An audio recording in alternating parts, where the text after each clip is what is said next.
Go for the beers. Go for the cheers. Go for the hit and the hits. Go for the scene. Go for the screens. Go for the gallery. Go for the win. Go to Ocean.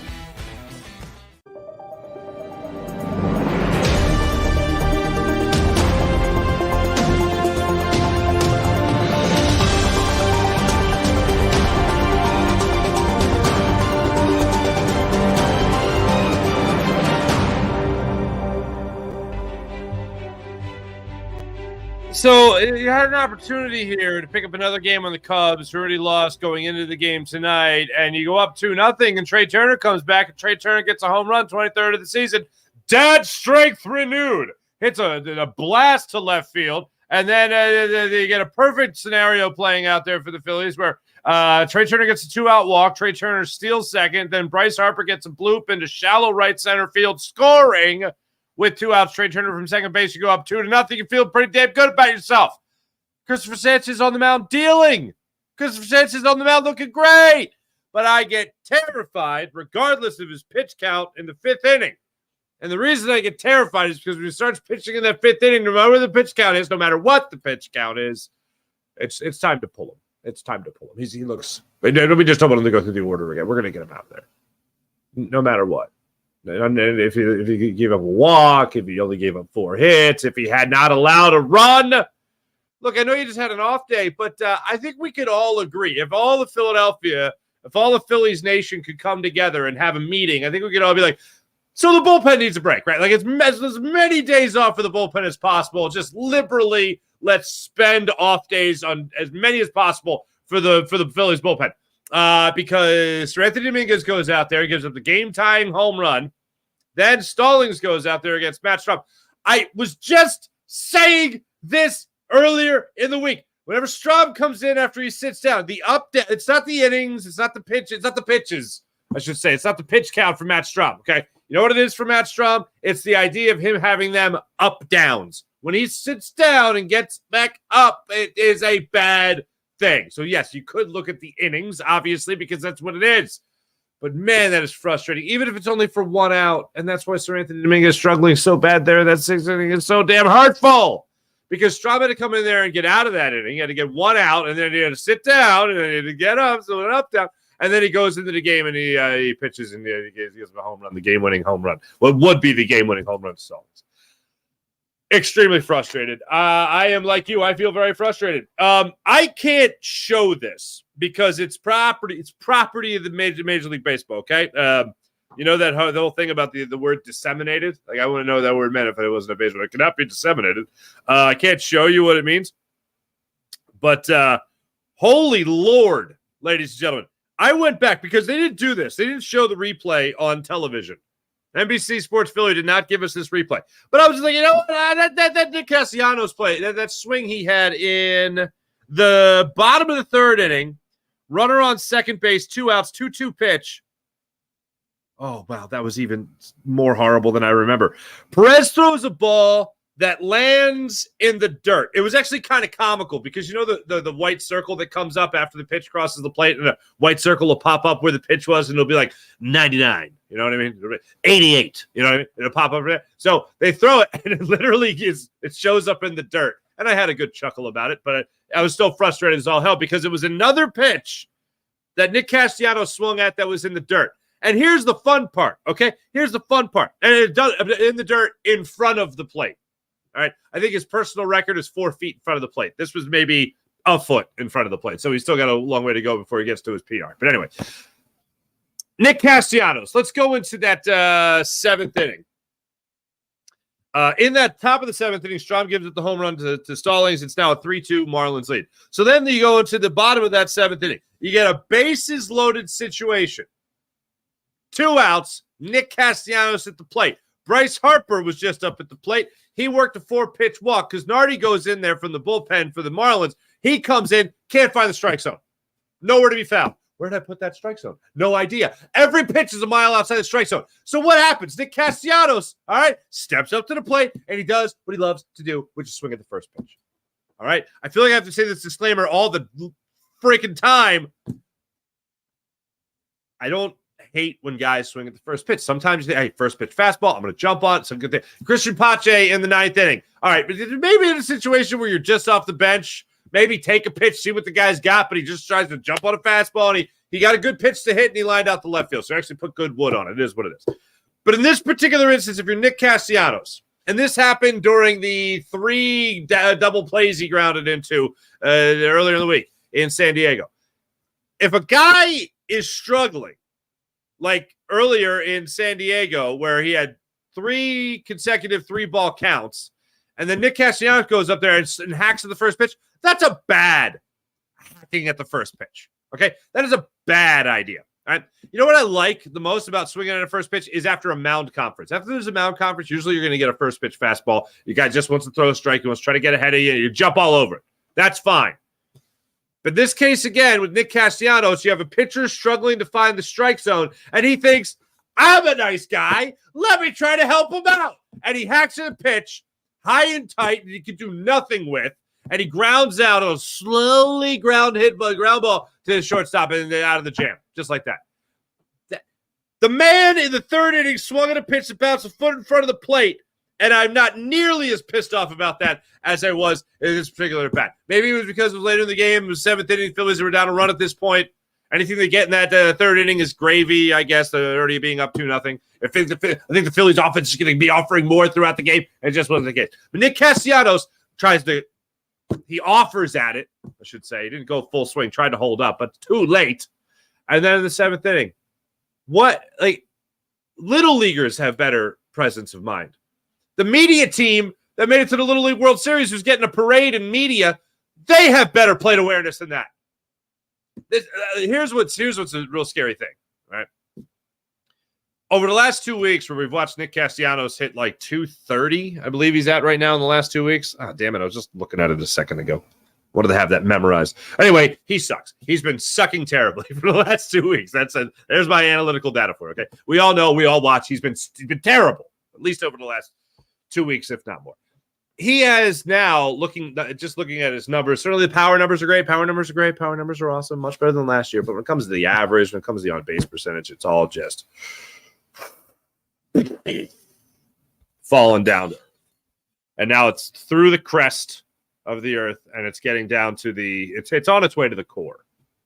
Forget where the magma comes from, I guess. It's troublesome. Now, you have Trey Turner, who is absolutely on fire, and it's certainly helping balance it out. Kyle Schwarber has been on fire, had the opposite field single. Look at Kyle Schwarber getting singles all of a sudden. Opposite field singles, nonetheless. Go with the pitch. What?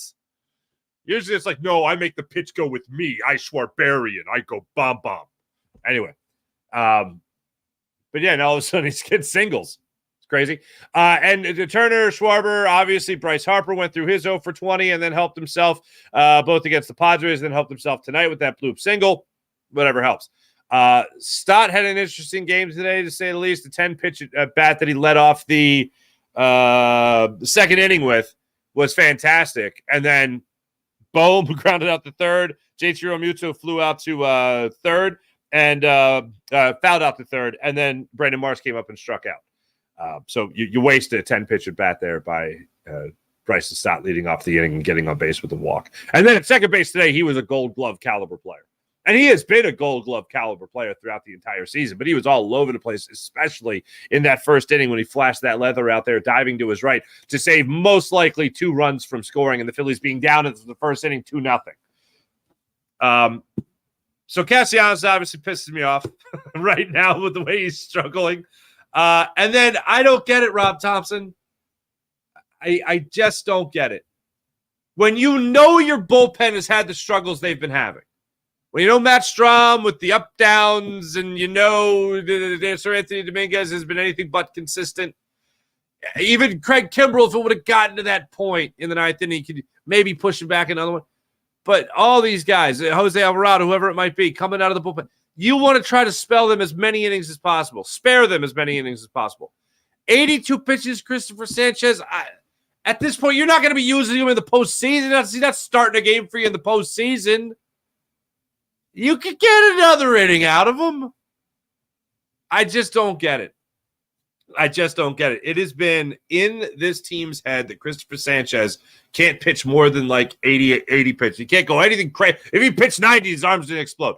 Hey, look, you can make an argument when you talk about a guy like Michael Lorenzen, 124 pitches in his no-hitter, and he's been nowhere near that same pitcher since. He hasn't even mustered a quality start, okay? That's bad. But a guy like Christopher Sanchez, who you're not going to be relying on, why not? I mean, he had a no-hitter going for himself in Pittsburgh. Remember that?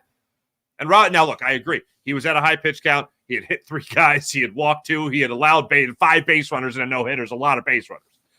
But you knew he wasn't going to go out there and have a chance at the no-hitter, and Rob Thompson even said that. But when Christopher Sanchez gets to 5 innings, the radar goes up. When Christopher Sanchez gets to 75 pitches, it's like, everyone, all right, remain calm. He's going to get to 80, and as soon as he gets to 80, let's get him the hell out of there.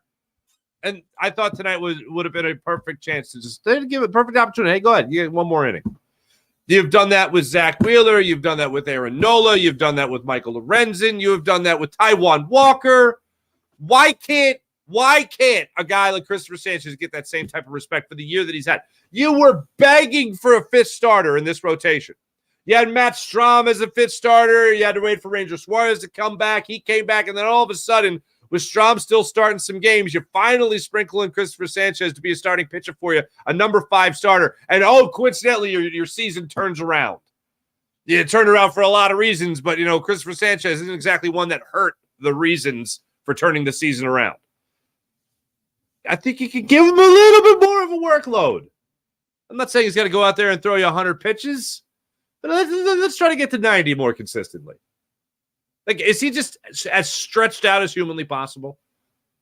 Because that's the term they always use. Whenever if it's a bullpen guy or a guy that was in the bullpen for you last year and you're stretching him out to be a starting pitcher. So is the goal to only get him to like 82 pitches?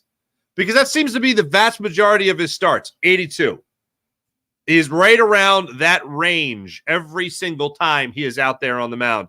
And it's crazy to me, considering the amount of times he has gone out there, giving you quality starts or giving you quality innings, at least 5 quality innings, or quality starts, 6 innings, but at least give you those quality starts, and they just haven't been able to rely. They, for whatever reason, just can't rely on him. They choose not to rely on him. Here it is. All right, let me start off. Okay, so 82 pitches tonight. Then he gives up 3 earned runs against the Angels. That was only a 62-pitch performance. And that, by the way, was 4 2/3. Then 6 innings, 83 pitches against the St. Louis Cardinals. And that was a 2 earned run performance. 78, 107 pitches against the Twins. Where the hell? Why not give him an opportunity to do it again? Then 73 pitches, 92 pitches, 86 pitches, 79 pitches, 75 pitches, 87 pitches, 75 pitches. Like, that's the norm. The crazy is 107.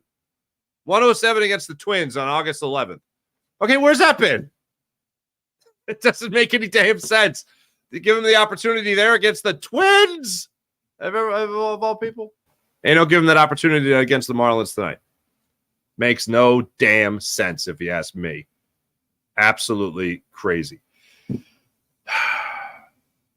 All right, while I'm pulling up the numbers, I want to get you that specific number on our boy Nick Castellanos when swinging at the first pitch, and also what he's done going into this game tonight, because it is absolutely something that I think Rob Thompson's going to have to revisit here. So Nick Castellanos was your cleanup here tonight. He went 0 for 4. His average is down to 268 with a 306 on base percentage. God, that's terrible. Over the last 2 weeks going into tonight, he was hitting 220 with a 273 on base percentage. Over the last week going into tonight, he was batting 120 with a 179 on base percentage. Holy pots and pans. And by the way, he has not hit a home run in a week. So that's fun. We're all having fun with this. And yes, when Nick Castellanos going into tonight swings at the first pitch, he's a 327 hitter. He's hit 4 home runs on the first pitch. 98 times he swung at the first pitch and put the ball in play this year. Holy pots and pans. That is abysmal. But there are certainly situations that I feel like he could pick better spots to be more selective. And when a guy walks on 4 pitches in front of you and you hack at the first pitch, that is, what's the word? Stupid! It's really stupid. All right, let's see how you wonderful people feel about this game today. And tell me if you feel a little bit better than I do. I see the name Sandy Alcantara. Is that Sandy? Do I see Sandy up here already? They don't even face Sandy. Yeah. Yeah, they don't have Sandy right now. So you don't have to face Sandy. Yeah, I double dog dare you, Phillies, to lose 2 out of 3 to this Marlins team. I triple dog dare you to lose 3 games in this Marlins series. And then my head just explodes. John Marinelli, what's going on? Cassie and JT are killing this team. JT Real Muto. Thank you for mentioning JT. Right out of the gate, JT's pop-outs today, including the foul out he had in that 3rd inning, I think it was. Second inning. He reminds me of Bryce Harper right before Bryce Harper started hitting home runs again. Okay. If you remember, Bryce Harper, he hits that 445-foot blast in Atlanta. Then he goes 38 games without hitting a home run. In games 31, 32, 33, 34, 35, 36, 37, it was like every time he made contact, he was just under it. Like you knew that pitch was coming in, and you're watching the pitch come in, and this is where, when you watch the highlights of Bryce Harper, this is where those pitches come in, and then boom, they're tattooed 450 feet out of the ballpark. But he was just getting under him. He was just rolling over on top of him. He was just missing him, whatever the case may be. I feel like we're there with JT Realmuto in home games. On the road, he's incredible. On the road, he's the best catcher in baseball. At home, according to Rob Thompson, he's stay-at-home dad. That's what he is when he's at home.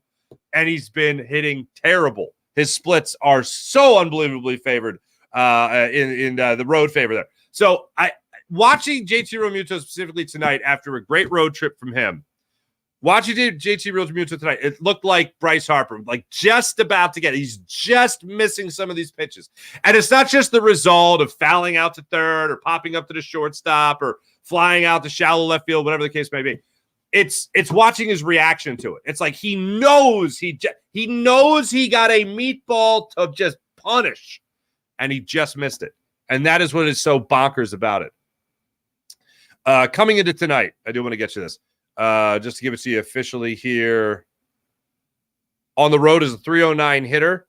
Home, he's a 201 hitter. So that means likely after tonight, he dropped to below the Mendoza line at home, going 0 for 4 tonight. That is struggling, to say the least. Farzetta can't bench the bar. This team seems like it's about to just fall apart and blow the wild card. Please don't. Farzetta can't bench the bar. Please just keep your attacks to me personally. Please don't attack this Phillies team just yet. I will protect them with every fiber of my being. I'm kidding. Totally valid. I'll put it to you like this. If the Phillies lose this series to the Marlins,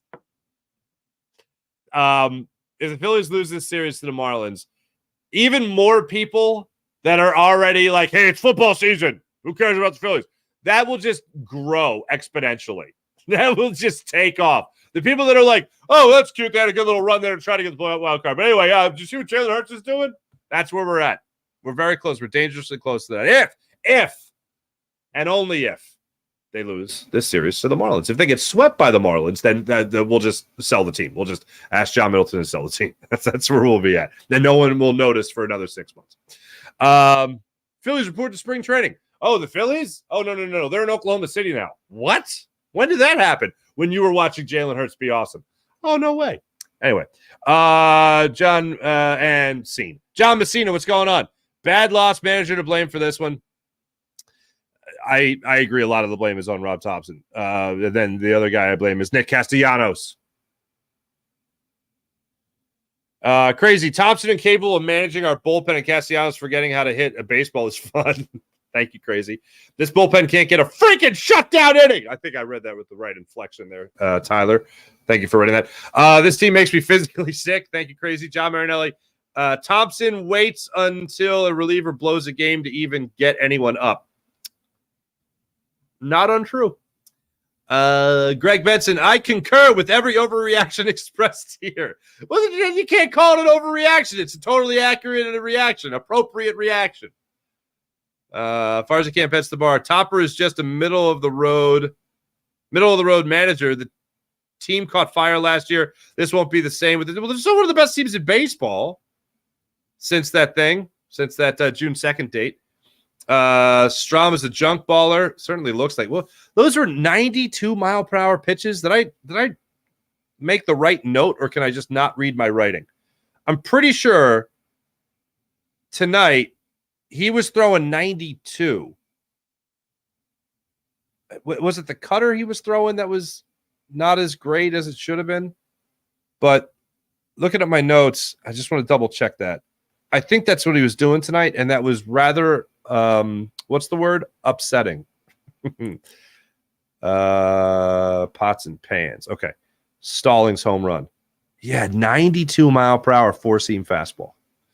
He gave Stallings back-to-back four-seam fastballs, almost the same exact spot. The one that he got was a little bit more up in the zone, and Stallings just jumped all over it. He pounced on it. So let's see. Walker's gone through the dead arm period. Kimbrel's gone through a bit of a dead arm period. Nola went through a dead arm. Wheeler, to a degree, went through a dead arm period. Maybe it's Strom's turn. Maybe that bug is now biting Strom in the arm. 92-mile-per-hour four-seam fastball. That is atrocious for Strom. Guy can get up to 96, 98-mile-per-hour fastballs. This is no bueno right there. It's almost as if you should let your starting pitcher pitch another inning. Isn't that nuts?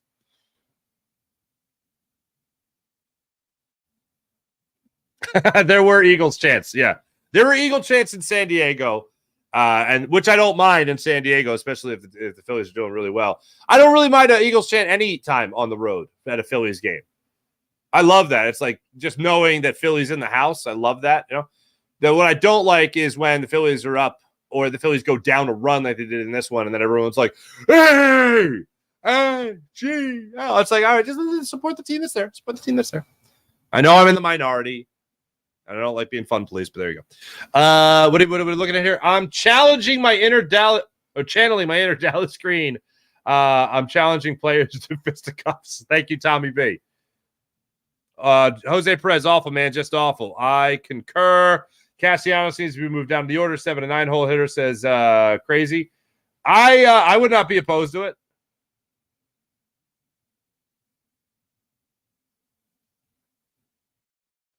I mean, his batting average itself has been in free fall. JT is just too damn inconsistent. I agree. But he's consistent on the road. At home, he's not so good. He's consistently bad. He's consistently bad at home. Phillies bullpen is awesome. Thank you, K. Rowley. Timmy B, JT is just too damn inconsistent. I hear you. Thompson said if the Phillies added runs in the bottom of the fifth inning, he would have sent Sanchez back out. But why? What the hell does that have to do with anything? If the Phillies got more runs, he would have left Sanchez out there. Hold on. Thompson said if the Phillies added more runs in the bottom of the fifth, he would have sent Sanchez. What the hell? If you have a guy preventing runs, then should you keep the guy out there that's preventing runs if you didn't add more runs? Oh, I'm on crazy pills. Okay, I think JT is still in San Diego. Sean Kilrain, what's up, buddy? Yeah, he was throwing 92 regarding Stram. 92, 93 miles per hour. Yee! What's his runners in scoring position number tonight? That's his numbers with runners in scoring position tonight. Every post game I watch by Thompson just makes me doubt him more and more. That's an excuse by Rob Thompson. It doesn't make any damn sense. Like, you honestly mean to tell me that you had less confidence in. So what that tells me is that it's got nothing to do with the pitch count or the lock on 5 innings they have on Christopher Sanchez. It's got nothing to do with that. It has everything to do with confidence. You just didn't think that he was going to be good enough to go through the lineup again? Is that what it was? That doesn't make any damn sense. Sometimes, this is what I do hate about not just analytics. This is not an analytic argument. This is a numbers argument in general. Okay, as easily as a batting average or an on-base percentage or whatever. Sometimes, a lot of the times, a guy sucks. The guy is just no damn good, and he's not good at throwing a baseball. All right, just let's keep this to the pitching aspect of it, okay? Sometimes the guy just sucks, and all the numbers in his career go, wow, this guy sucks. He shouldn't even be pitching, but he sucks, but it's all they got. And you know what happens sometimes? They have an amazing day. Chad Durbin. Huh? Yeah, let's talk about him for a second. Chad Durbin had a complete game shutout against the San Diego Padres. It was like a 5-hit shutout. God, this is like 14 years ago. And then he never saw that again. He was not. I'm not talking about Chad. It was J.D. Durbin. J.D. Durbin. Chad Durbin was the guy on the 08 team that was a bullpen guy, the bridge to Litz, Scoozy. J.D. Durbin was the guy that threw a complete game shutout against the Padres. I want to say it was like 12, 13 years ago. Okay. That guy was really good. That one night, he was really good. Most of the other times, not very good. So that's where analytics can go out the window. I tell you all that to tell you this. Sometimes Christopher Sanchez, if he's pitching well, maybe he can go beyond the 80-pitch inning. Maybe he can go to 107 pitches. That's the thing, man. Sometimes you just got to let it rip. You're not going to be relying on Christopher Sanchez to even give you 5 innings in the playoffs. You're going to be relying on Christopher Sanchez to give you like 2 or 3 innings in the playoffs consistently. Let it rip. He's not going to go out there for another 80-pitch performance again. Not after September. So why not just let it rip? Doesn't make any damn sense to me. Sir, what do we got, Sir Schedule? Let the Sanchez go to work, man. You're damn right let the Sanchez go to work. Anyway.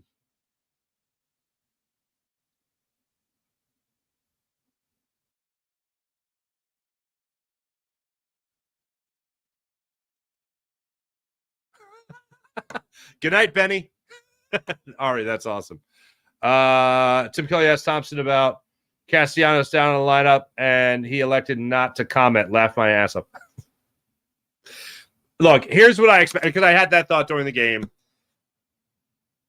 Rob Thompson always talks about, when he gets asked about moving somebody in the lineup, panic. He doesn't want to panic, okay? To him, Nick Castellanos has had a phenomenal season to this point. Okay. He's not going to make the move after 2 weeks. This has got to be a full-blown month of being terrible. And as bad as he ended August with, overall, he hit 293, I believe it is, in the month of August. So that's not bad.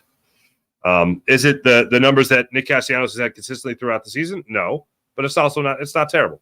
So Rob Thompson, I think, making the change. This is Rob Thompson. This is me crawling into the brain of Rob Thompson. Okay. He's not going to make a move right now. I think it's something that's on his mind, and I think he's going to give Nick Castellanos another week.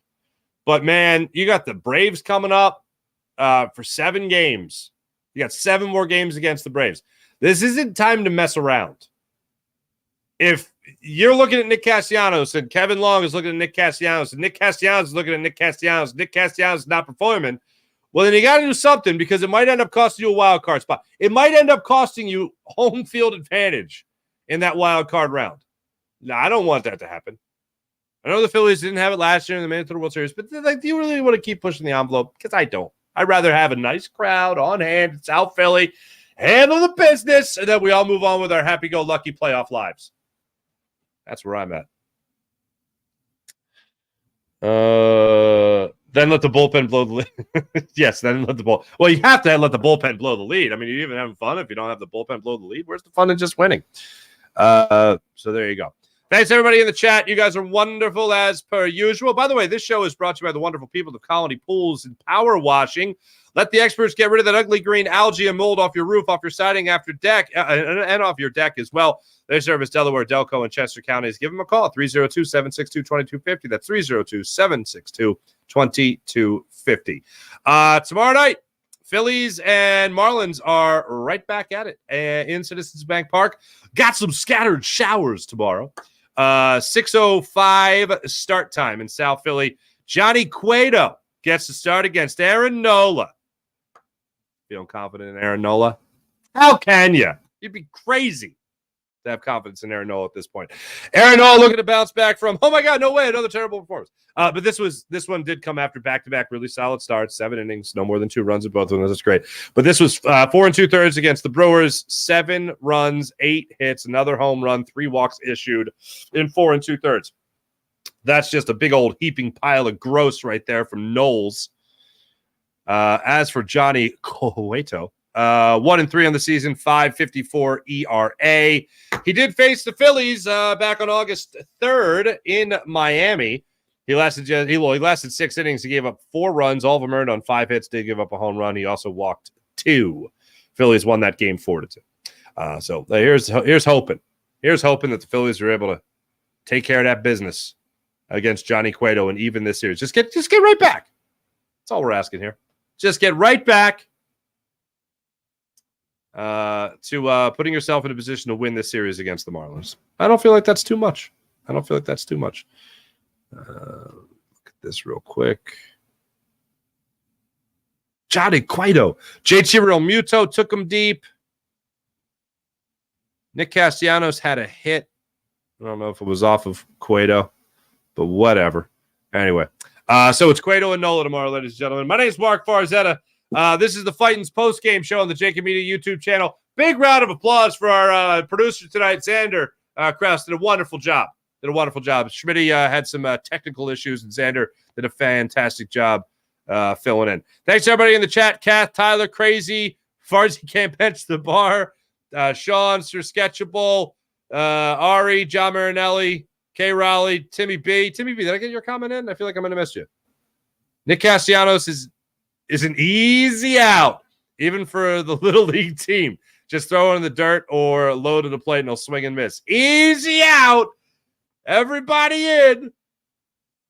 Steal line from Brian Regan. The infielders are going through my pockets. Anyway, thanks, everybody in the chat. You guys are great. John Messina, everyone. If I missed you, my apologies. Thanks, everybody. Be back with you guys tomorrow night after the Phillies hopefully bounce back at the 6:05 start time against the Marlins. Have a great rest of your night, everybody. See ya.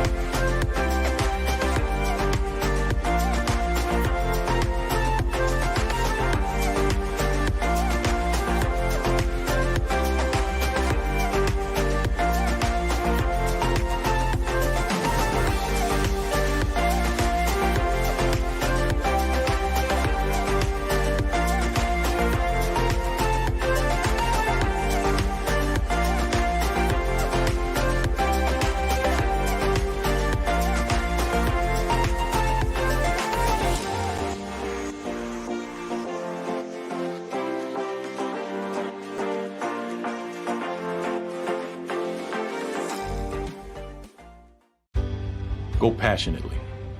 Go fearlessly. Go confidently. Go Birds! Go confidently towards your goals with First Trust, Philly's hometown bank for nearly 90 years, and the official bank of the Philadelphia Eagles. We're focused on getting you over the goal line. So go with conviction. Go with trust. Go Birds! And go forward with us by your side. First Trust Bank, the official bank of Philadelphia dreams. Oh, and go Birds.